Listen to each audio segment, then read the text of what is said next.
A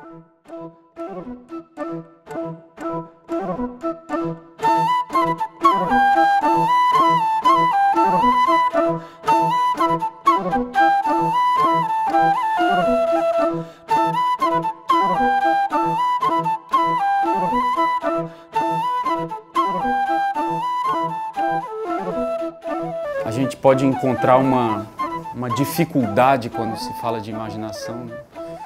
Existe aí uma dificuldade, mas também uma sutileza dentro desse processo, né? Ou uma delicadeza, né? Quando se fala do imaginar, porque a dificuldade, de um modo geral, é porque a filosofia no Ocidente se desenvolveu normalmente em dois polos de embate, né? Um de um pensamento mais racional e cartesiano e o outro de um pensamento mais dos ídolos, né? Idolátrico e das imagens, né? Então a imaginação ela pode se processar por dois caminhos, assim, né? Por do estudo formal da vida, né?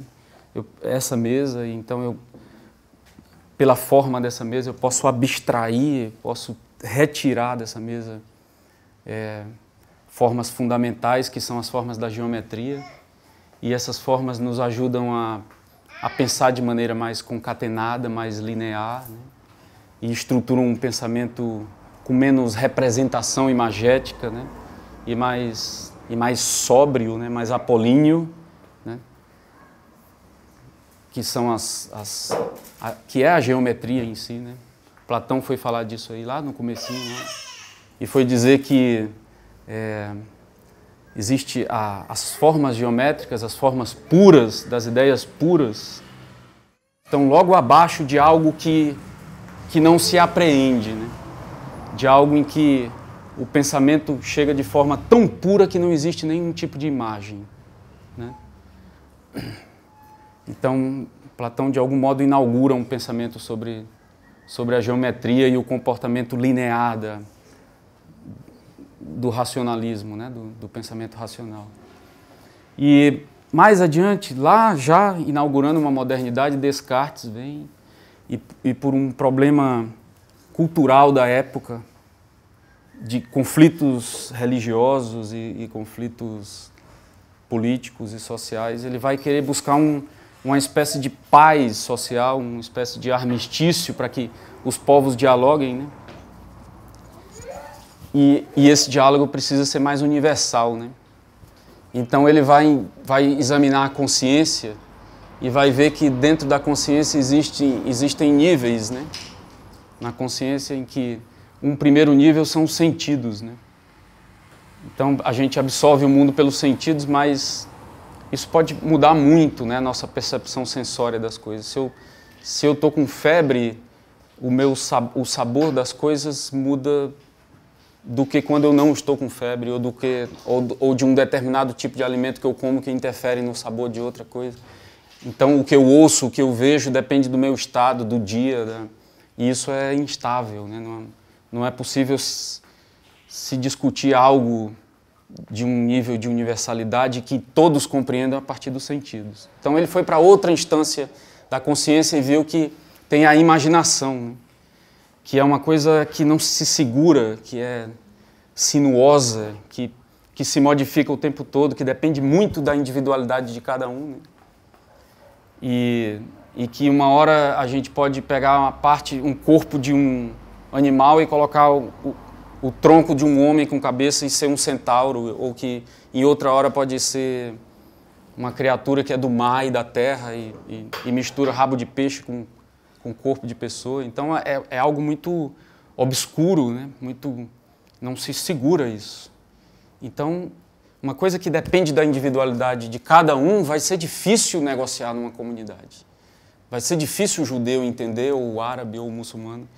Então, tem outra instância da consciência que se conhece pouco, que Descartes diz isso, e vai falar de uma instância de conceitos muito mais universais e pouco mutáveis, como, por exemplo, o infinito, ou a ideia de grandeza, ou a ideia de número, ou a ideia de forma, né?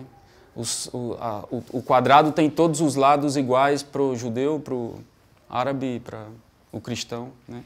Então ele entendeu que a geometria e essa racionalidade podem ser um caminho seguro para se discutir universalmente as coisas e não depender de dogma político ou religioso, né?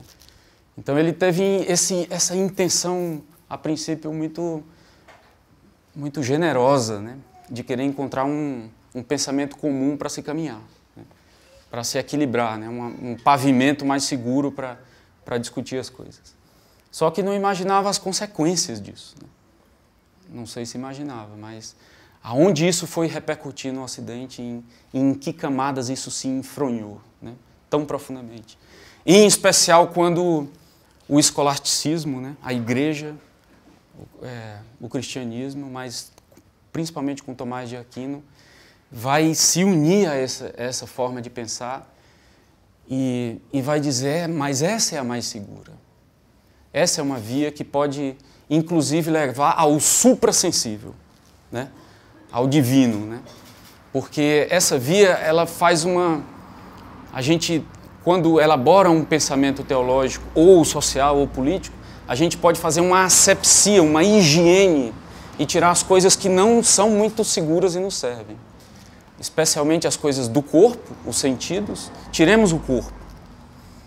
E as coisas do imaginar, do idolátrico, do politeísmo, né?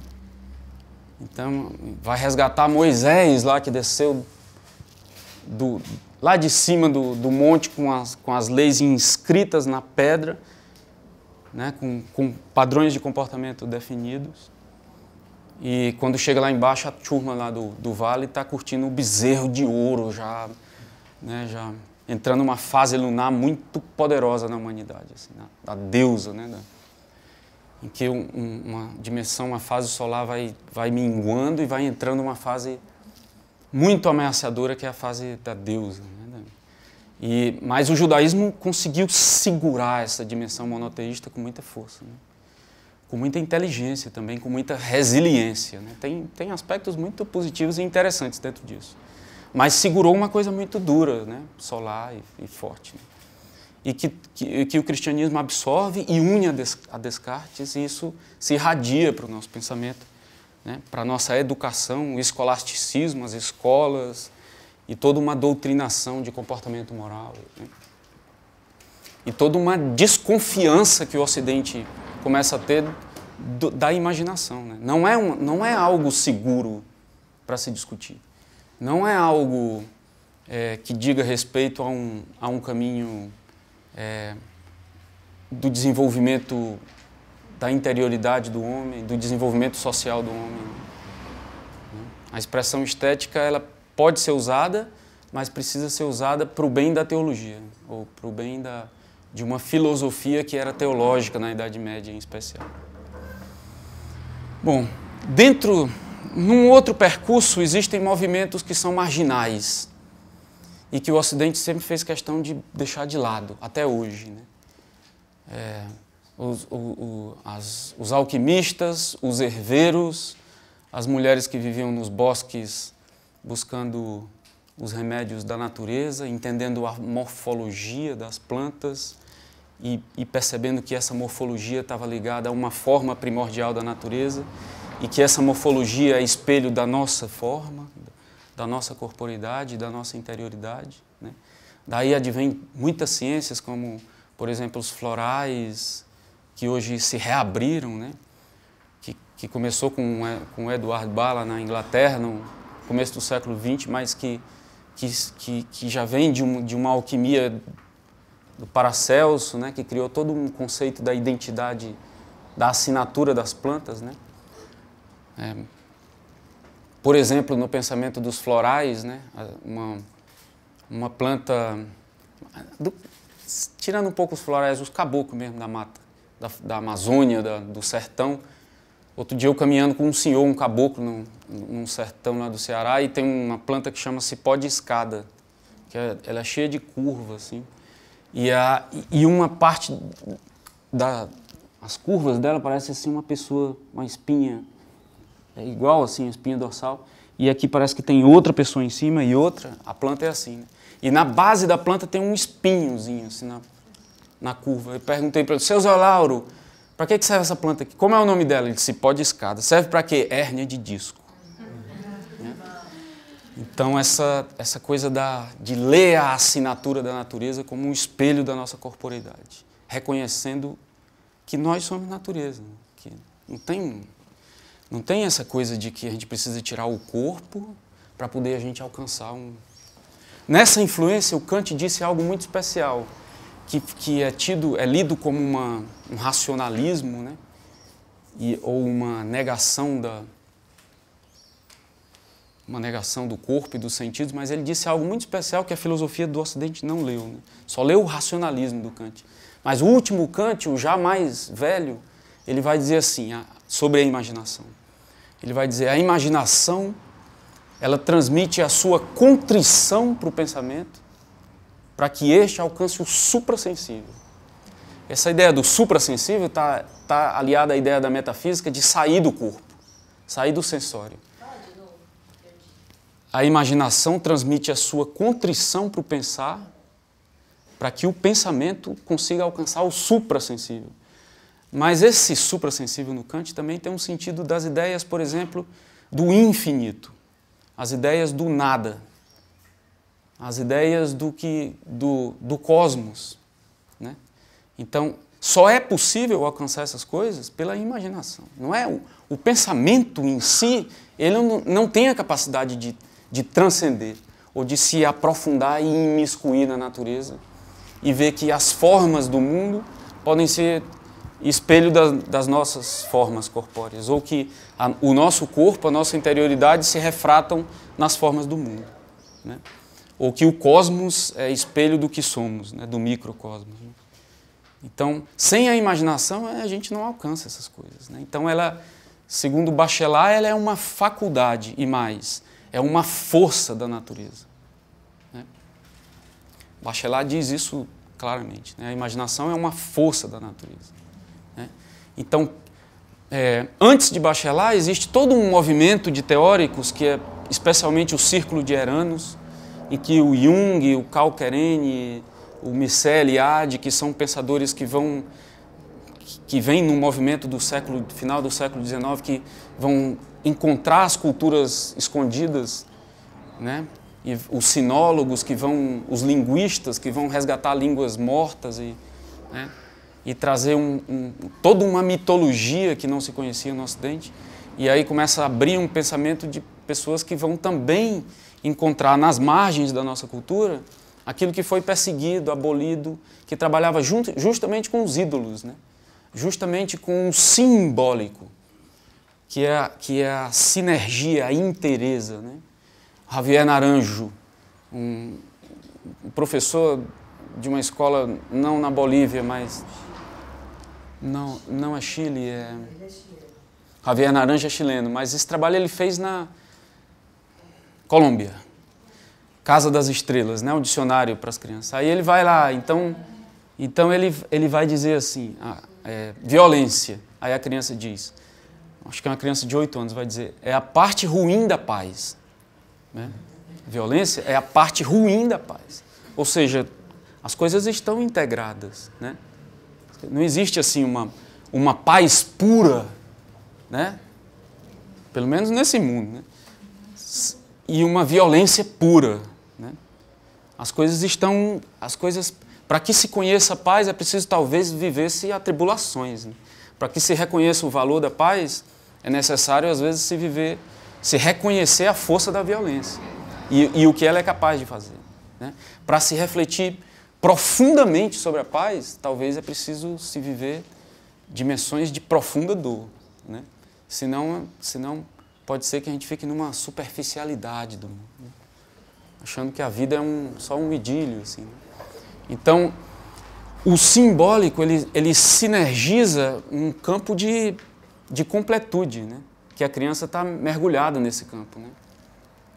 E o Círculo de Erano vai resgatar esses pensadores do simbólico, né? Que vão buscar na mitologia popular, que estudam as lendas, que estudam os contos de fada, que estudam os mitos, que fazem paralelos das mitologias e vão encontrar a partir disso, ou no consultório, como Jung foi encontrar nos sonhos de pessoas de uma época, de uma vida urbana, foi encontrar paralelos com a mitologia egípcia, né, e começou a perceber que isso tudo era muito intrigante, né? Inclusive ele próprio começou a perceber mais profundamente nos mergulhos que ele fazia no inconsciente dele próprio, que existia algo que estava além da temporalidade da sua própria consciência, estava além do seu próprio eu. Quando ele começa a entrar em contato com forças e escrever cartas para essas forças e passar noites em diálogo com essas forças, né? E ver que aquilo adivinha de algo que não era dele próprio, mas de um manancial mais profundo, que ligava todos os homens. E mais ainda, que interligava toda a natureza, né? A ideia do inconsciente coletivo e tudo mais nasceram dessas experiências dele. Experiências muito profundas, porque contato com forças, né? O Bachelard diz assim, que se os sonhos não fossem forças, os pesadelos não seriam tormentas, né? Não nos atormentariam, né? Não precisaria de hospício. Se não fosse força, para que conter as pessoas? Para que um remédio psiquiátrico para segurar o camarada, né? Para dopar a pessoa? São forças, né? Então, essa turma começou a se interessar por essas forças e entrar em contato com elas, né? Do círculo de Eranos. E abriu isso, com isso, fez todo um movimento de trazer de volta todo um fermento vigoroso e precioso do Ocidente, que é essa marginalidade, que foram os alquimistas, que foram, né, grandes poetas. Hoje, um grande poeta do romantismo, que é o Hölderlin, está sendo resgatado, né? Que foram caras que no século XIX entraram com muita força contra o racionalismo, né? Que tem uma ideia muito interessante nos estudos do imaginário que fala da bacia semântica, né? Que são épocas em que aflora um mito que rege, às vezes, 1, 2, 3 séculos, né? E essa regência nasce na arquitetura, né? Numa estética arquitetônica, nasce na literatura, nasce na poesia, nasce na filosofia, numa ideia de ciência, né? Então, o século XIX, que nasce, essa bacia semântica do século XIX, nasce um pouquinho antes, quem inaugura Descartes, no século XVII, e vai até meados do século XX. Hoje em dia tem gente que sabe que isso não passou ainda, que imagina que não sabe que passou, né? Que ainda estamos aplicando isso nas escolas e na educação, né? Mas que é uma regência prometeica, assim, né, do pensamento ultra-racional, né, de um marxismo, né, ou de uma interpretação do marxismo que vai instaurar estados totalitários, né, ou de um pensamento da sociologia que nasce nesse período ultra duro, né, e conservador, ou de uma antropologia que vai medir o cérebro dos pigmeus e ver que é menor, então traz os caras para o zoológico na Inglaterra, para todo mundo ver, né, e cria uma ideia de asepsia racial, né, e de racialidade, né, de superioridade racial. Tudo por uma lógica do linear, do explicável, de uma geometria explicativa sobre a alma humana, né? Então tudo se justifica. É muito fácil eu argumentar linearmente que o cara tem um cérebro menor do que o outro, né, que vive numa cultura mais pobre, que conhece menos, que não desenvolveu uma ciência e nem uma tecnia avançada. Então eu posso dizer que aquele cara é inferior a mim, né? Porque essa capacidade de auscultar o mundo, né, ela é bem mais limitada, né? Começa a nascer uma ideia que vai predominar com essa bacia semântica aí, né, do século XIX. Mais um exemplo interessante, assim, a gente vê iogues da Índia no final do século XIX escrevendo textos iogues sobre espiritualidade, prolixos, altamente explicativos e racionais. A gente vê o Allan Kardec aqui no século XIX escrevendo textos sobre mediunidade e espiritismo altamente prolixo, se propondo a ser uma ciência, né? Então predomina uma expressão mítica de um tempo prometeica, de roubar o fogo dos deuses e iniciar uma tecnia própria do homem, né? porque o fogo é que inicia tudo isso. É aí que se forja, é por aí que as armas nascem, é por aí que as máquinas... Né? E a gente vê o Rudolf Steiner também, por exemplo, escrevendo textos chatos de se entrar, difíceis, com conteúdos profundos, né? É certo, mas por essa influência racionalista que não é propriamente só cultural. Porque se um yogi que viveu num ashram a vida inteira, nesse mesmo século XIX, que não tinha contato com a cultura do Ocidente, manifesta a mesma forma de se expressar e pensar, né, uma mesma via de influência, mesmo tratando de transcendência, mesmo tratando... Né, é porque existem emanações de um inconsciente mais profundo e que vive de um pulsar, como a criança vive de ritmo, como o nosso corpo vive de ritmo, e que em determinados momentos manifestam coisas. Né? Então, esse círculo de Eranos, ainda nele, vai começar a resgatar uma parcela do que foi deixado de lado e vai começar a querer dizer que a consciência humana, ela não pode ser trabalhada em compartimentos, ela precisa ser integrada num todo. Né? Aí nasce toda a ideia de individuação também desse grupo, né? Da integração também dos ídolos e dos demônios, né? No sentido de que a gente precisa ver um todo do que somos e não partes que nos interessam e supostamente fazer asepsia e esconder aquilo que não serve. Né? Precisamos nos ver como somos. Né? Então, a partir daí, se inauguram filosofias que vão, aos poucos, se abrir para a ideia da imaginação e discutir isso. Os românticos começaram isso, Baudelaire, em especial, ele tem um texto belíssimo sobre o que ele chama de uma filosofia da imaginação, isso no século XIX ainda. E mais contemporaneamente, muitos outros, ainda trabalhando de uma forma racionalista, como Sartre, por exemplo, que ainda tem um livro que chama A Imaginação, mas ainda dentro de um racionalismo mais forte. Né? Mas aí o Sartre vai dizer uma coisa muito interessante, que ele diz assim, logo no comecinho do pensamento dele, ele vai dizer assim, para abordarmos a imaginação e para tratarmos do imaginar, precisamos de uma contenção do espírito. É uma advertência que o Sartre faz no sentido de que nós, quando vemos a imagem, temos a tendência... O professor José Américo, que foi professor da Universidade acho que Federal do Rio de Janeiro, ele falou muito belamente sobre essas coisas, ele já morreu. Mas ele foi um dos tradutores dos pensadores e é um filósofo muito especial. Então ele vai dizer assim que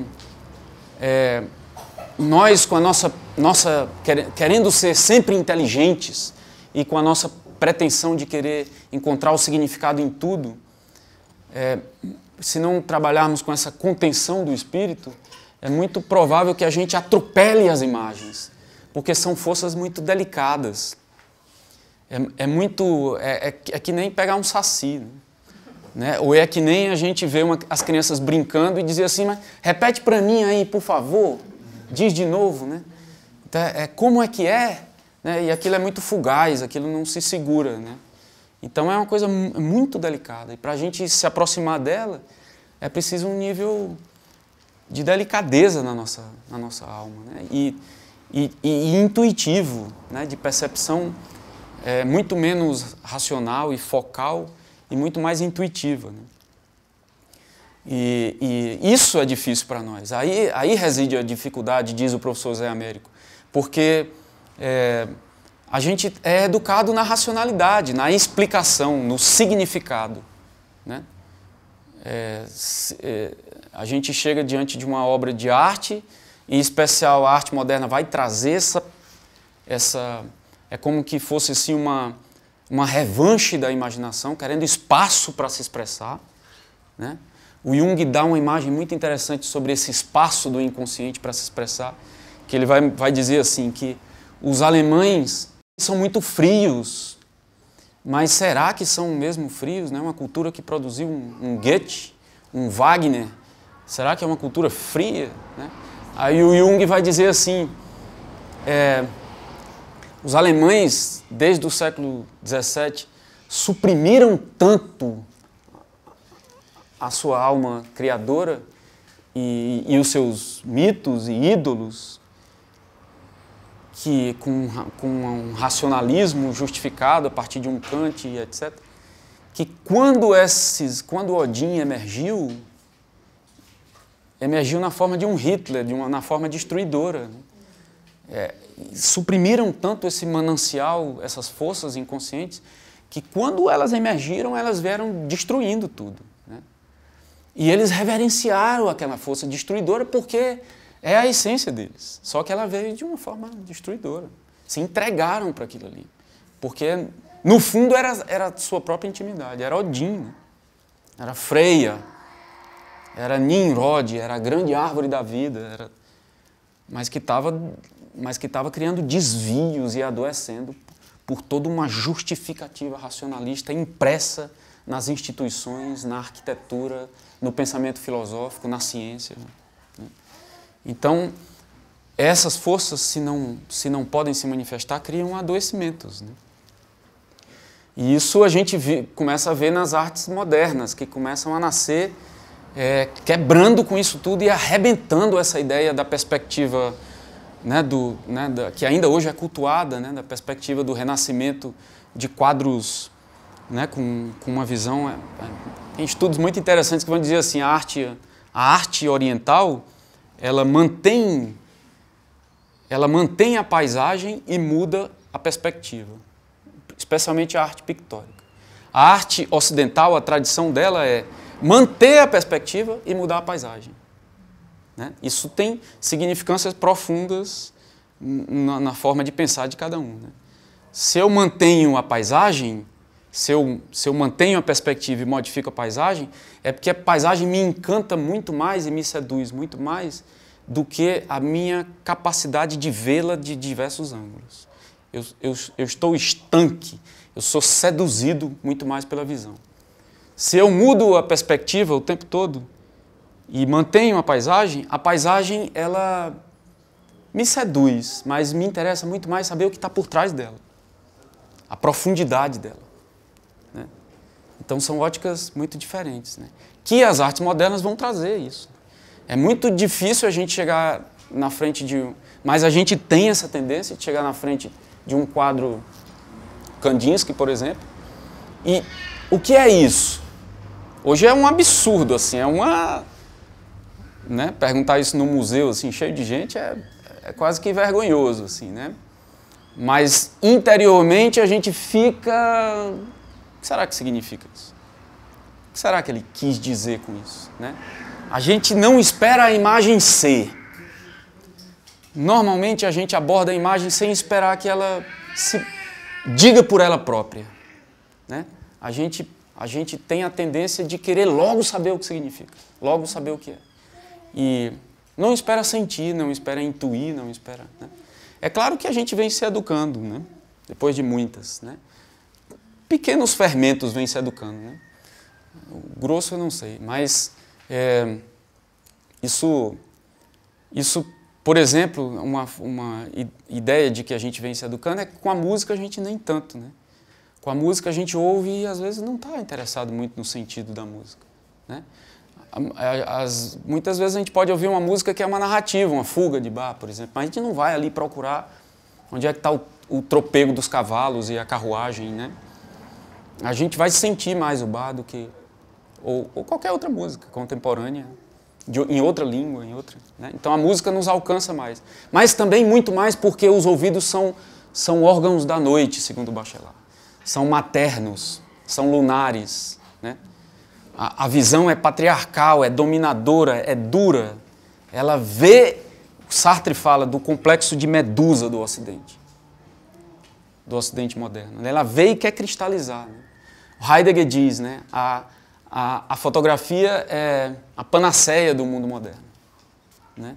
Porque com a fotografia a gente começa a estancar o tempo, né? Então, hoje o que é visto é crível, o que não é visto se desconfia, né?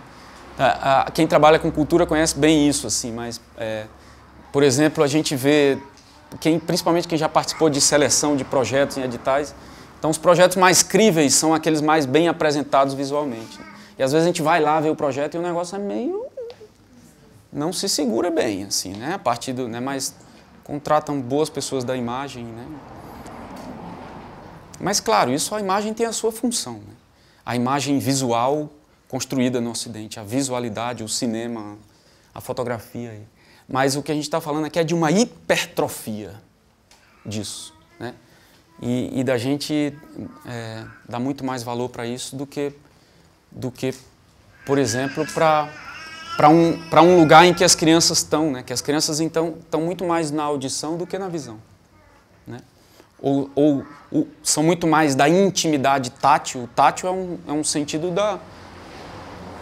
da intimidade, né? Né? Mesmo que o olhar tenha uma dimensão tátil, mas o tato ele é da proximidade, né? Então, as crianças são muito mais táteis, né? Te mostra uma coisa para a criança, ela diz, deixa eu ver, né? Ela vai logo em direção ao objeto, né? Porque o interesse dela é da intimidade, né? Ela quer se aprofundar na substancialidade das coisas, né?